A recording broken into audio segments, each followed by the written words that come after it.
former Diddy employee who'd spent years in his inner circle. She claims that he kidnapped her and threatened to kill her. Welcome to Watch Mojo, and today we're detailing all the bombshell revelations and occurrences from the third week of Sean Diddy Combs' federal trafficking trial. Warning, certain information contains distressing details. He witnessed Diddy beating Cassie and once heard her say she wanted to climb over a hotel balcony to escape the former music mogul. Diddy's former employee tells all. Today, jurors heard from Capricorn Clark. She was a former employee of Combs who testified that the music mogul kidnapped and threatened her during her time working for him. Capricorn Clark, a former employee of Sean Diddy Combs, delivered explosive testimony to start the third week of the music mogul's federal trial. Clark claimed that on her first day working for Diddy, he threatened her about her past ties to Death Row Records, saying that if he found out she had ties to Suge Knight, he'd, quote, have to kill her. He told me he didn't know that I had anything to do with Suge Knight, and if anything happened, he would have to kill me. Clark also recounted a time when a diamond jewelry bag in her possession went missing en route to Miami. She claimed Diddy once accused her of stealing diamond jewelry. She said Combs allegedly left her behind where she was picked up by his security, locked in an empty office, and subjected to 5 straight days of polygraph tests. Clark also telling the jury that a large man repeatedly administered lie detector tests to her on suspicion that she stole jewelry loaned to Combs. One of the men administering the tests allegedly warned her that if she failed, they were going to, quote, throw her into the East River. She also said Combs physically assaulted her after a chef she confided in told him that she hated her job. She said Sean Combs charged at her and kept shoving her with his hand. She demonstrated for the jury until pushing her all the way out of his house in Miami Beach when she said that she hates it here and forced her out of the house. Clark's testimony also further outlined Diddy's alleged control over Cassie Ventura's singing career, saying he micromanaged everything from her looks to her opportunities. In December 2011, Clark alleges Combs showed up at her home in a rage, armed with a gun, after discovering Cassie was seeing Kid Cudi. She purports that he said, quote, get dressed, we're going to go kill him, and essentially kidnapped her. She says that Combs showed up to her apartment early in the morning with a gun and kidnapped her. Clark says she stayed in the car once they arrived at Cudi's house and secretly warned Ventura via a burner phone. Testifying that a short time later, Cudi's car pulled up next to them and then took off. On cross-examination, Clark admitted that while Cassie had talent, she felt her live performances were lacking and that her substance use was interfering with opportunities. Hard to tell if you want to stay. Breaking down in court, Clark recalled messages she sent to Combs in 2014 and 2015 begging for forgiveness. She repeatedly tried to get back into Combs' good graces to work, even up and including in 2024. She described feeling like a protector for Combs, saying he had no one else looking out for him. Her explanation was, I had to work, I had to put food on the table. She said that she has a son with autism who is nonverbal. She has to provide for him. Los Angeles police officer takes the stand. The jury also heard from a Los Angeles police officer who responded to Kid Cudi's home after the rapper reported a break-in at his house.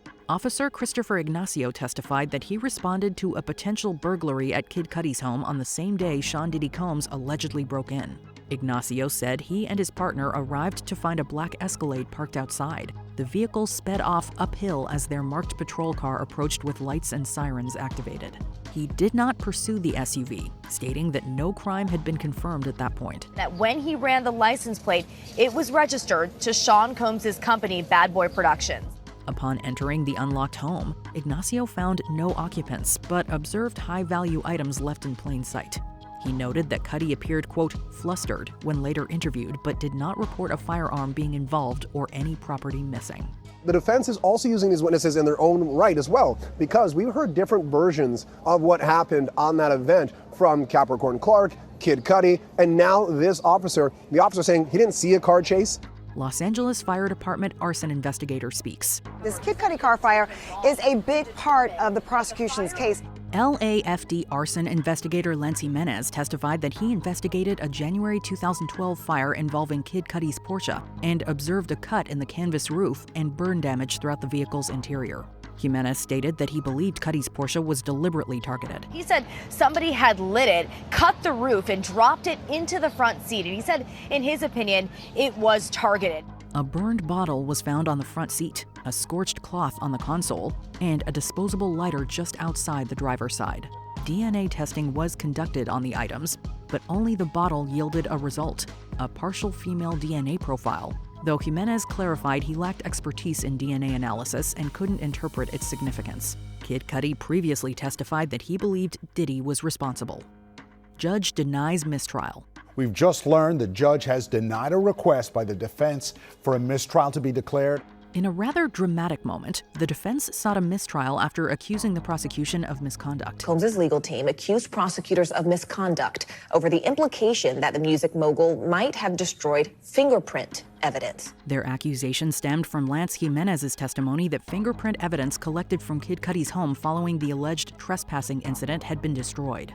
Defense attorney Mark Agnifilo called the prosecution's line of questioning, quote, outrageous, as he believed they were insinuating Combs had something to do with it. When the prosecution started asking about, has this ever happened before, that's when there was a big objection by Mark Agnifilo, the lead attorney for Sean Combs. There was one recess, then there was another recess, and then when we returned from that recess, that's when Ms. Shapiro said that the jury has now been prejudiced, that there is an inference that Mr. Combs had something to do with the disappearance of those fingerprint cards.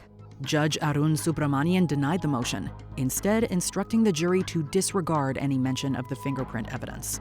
The judge, he shot it down, but he did bring the jury back in, Morgan, and instructed them to disregard any of that testimony from the investigator whose name is Jimenez. Celebrity Stylist's Testimony. Deonte Nash is a close friend, or was a close friend, of Cassie Ventura. Specifically, he was her stylist and had been working for Bad Boy for about 10 years. Deonte Nash, testifying under subpoena and expressing reluctance to be there, stated he began working for Diddy and Cassie around 2008, starting as an intern before becoming a stylist. Nash testified that he witnessed Combs threaten and physically assault Ventura, including one incident in 2013 when he jumped on Combs' back in an attempt to protect her during an alleged apartment attack. He was a phenomenal witness for the government in trying to show coercion and control and the assault. He also alleges Diddy threatened to shelve Ventura's music career, release sexually explicit videos of her, and get her parents fired. He heard Combs tell Cassie that he wouldn't put her music out, that he would get her parents fired from their jobs, that he would put out sex tapes. Deonte said Combs was physically aggressive towards him as well, once, quote, popping him on the head and grabbing his shirt. He also alleges Diddy once threw him onto a parked car during a 2013 music video shoot. He once threw me on the car and started choking me out. Nash went on to describe an unsettling incident where Diddy tore through his home searching for Cassie, even checking the oven. When Combs showed up at his apartment and looked in the closet, looked in the oven for Cassie. And when asked by federal prosecutors how many times he helped Cassie hide from Combs, Nash telling the court, too many to count. He further testified that Ventura routinely packed a black duffel bag filled with adult entertainment toys for weekly hotel stays with Diddy. However, on one such occasion, Ventura's 29th birthday, Nash claims she confided in him that Combs was angry because she didn't want to go to the hotel and, quote, freak off with him. His testimony having to deal with the corroboration of Cassie saying to Mr. Nash that Cassie has said that she did not want to do these freak-offs, that she did not want to go to the hotel. Before we continue, be sure to subscribe to our channel and ring the bell to get notified about our latest videos. You have the option to be notified for occasional videos or all of them. If you're on your phone, make sure you go into your settings and switch on notifications. Former assistant testifies under a pseudonym. A former assistant of Combs taking the stand under the pseudonym Mia, telling jurors about the times Combs allegedly forced himself onto her sexually. A former assistant to Diddy, testifying under the pseudonym Mia to protect her identity, described a chaotic and toxic work environment during her time as both his personal assistant and director of development at Revolt Films. She said that she really worked in fear and that sometimes she would go days on end, Kate, without sleeping. And that in one instance, when she was working for Combs in Las Vegas while he had nightclub appearances, that she went 5 days with no sleep. In her testimony, Mia accused Combs of repeated violence, recalling instances where he allegedly threw her against a wall, into a pool, and chucked an ice bucket at her head. She witnessed abuse, that she was abused by Combs, violence, sexual assault.